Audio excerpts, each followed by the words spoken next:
ನಂಬಿಕೆ ಇದ್ದಿದ್ದಿಲ್ಲ ನಾನು ಇಲ್ಲಿ ಇಷ್ಟು ಚಲೋ ಕಾಲೇಜ್ ಒಳಗೆ ಓದಿ ಇಷ್ಟು ಚಲೋ ಪರ್ಸೆಂಟೇಜ್ ಮಾಡ್ತೀನಿ ಅಂತ. ನಮ್ಮ ಪಪ್ಪ ನನ್ನ ಒಂದು ಸಾಧನೆ 10th ಮಾಡಿದ ಸಾಧನೆಯನ್ನು ಗುರುತಿಸಿ ದೊಡ್ಡ ಕಾಲೇಜಿಗೆ ಹಾಕಿದ್ರು. ದೊಡ್ಡ ಕಾಲೇಜಿಗೆ ಹಾಕಿ ಚಂದ ಓದ್ತಾಳಂತ ನಂಬಿಕೆ ಇಟ್ಟು ದೊಡ್ಡ ಕಾಲೇಜಿಗೆ ಕಳಿಸಿದ್ರು. ಹಾಗೆ ನಾನು ಕೂಡ 90+% ಮಾಡೀನಿ 10th ಒಳಗೆ, ಸೆಕೆಂಡ್ ಇಯರ್ ಒಳಗೆ. ಅದಕ್ಕೆಲ್ಲ ಕಾರಣ ಅವರೇ.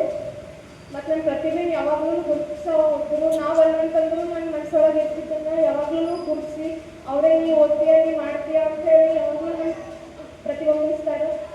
ಮತ್ತು ಈಗ ನಾನು ನೀಟ್ ಓದಾತೀನಿ, ಅದಕ್ಕೂ ಕಾರಣ ಅವರೇ. ನನಗೆ ಗೊತ್ತಿರ್ತಿದ್ದನ್ನು ನಾನು ನೀಟ್ ಅಂದರೆ ಏನು, JEE ಅಂದರೆ ಏನು, ಹೆಂಗೆ ಕಾಂಪಿಟೇಟಿವ್ ಎಕ್ಸಾಮ್ಸ್ ಒಳಗೆ ಕಾಂಪಿಟೇಟ್ ಮಾಡಬೇಕಂತ. ನಮ್ಮ ಪಪ್ಪ ನನಗೆ ಫಸ್ಟ್ ನೀಟ್ ಮಾಡ್ತೀನಿ JEE ಮಾಡ್ತೀನಿ ಅಂತ ಹೇಳಿದ್ರು. ನಾನು ನೀಟ್ ಮಾಡ್ತೀನಿ ಅಂತಂದಾಗ ನಾನು ಬೆಂಬಲಿಸಿ ಇಲ್ಲಿವರೆಗೂ ಕರೆಸಿದ್ದಾರೆ. ಈಗ ನನಗೆ ಮತ್ತೆ ಅವಕಾಶ ಸಿಕ್ಕಿದೆ ನೀಟ್ ಓದಕ್ಕೆ.